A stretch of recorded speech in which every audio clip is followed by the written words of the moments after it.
Hello everyone, আমি ইয়াসিন আরাফাত। সব সময় দুপুরের খাবার নিয়ে চলে আসি হাজির আপনাদের সামনে। আপনারা নিশ্চয়ই খুব ভালো আছেন, সুস্বাস্থ্য বজায় রেখে খাবার খাচ্ছেন, খুব সুস্বাদু খাবার খাচ্ছেন। এইটাই আমি সব সময় চাচ্ছি বা চাইবো সামনে। তো বাংলাদেশ অস্ট্রেলিয়াকে হারিয়ে দিয়েছে, এটা আমরা সকলেই জানি। কি অসাধারণ নৈপুণ্য দেখিয়েছে টেস্ট ক্রিকেটে। তো আমাদের হাতে আরেকটা টেস্ট আছে, নিশ্চয়ই ভালো পারফরমেন্স করবে। এই সিরিজটা হয়তো ড্র হবে, না হয় বাংলাদেশ জিতে যাবে। কি অসাধারণ চতুর্থ দিন বাংলাদেশ যে নৈপুণ্য দেখিয়েছে, বোলিং পারফরমেন্স প্লাস ব্যাটিং পারফরমেন্সটা অসাধারণ দেখিয়েছে। আমাদের ছেলেরা দুর্দান্ত খেলেছে।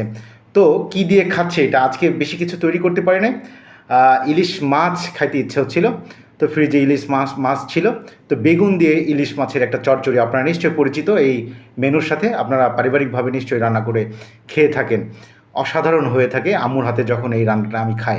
তো আজকে আমি নিজে তৈরি করেছি, জানি না কেমন হয়েছে, নিশ্চয়ই ভালো হয়েছে, দেখতে খুব ভালো লাগছে। আপনাদের সুস্বাস্থ্য কামনা করে খুব সুন্দর খাবার প্রত্যাশা রেখে আমি আপনাদের হাসিতে সবসময় থাকবো এবং আমার হাসিতেও আপনারা থাকবেন বলে শেষ করছি। আল্লাহ হাফেজ।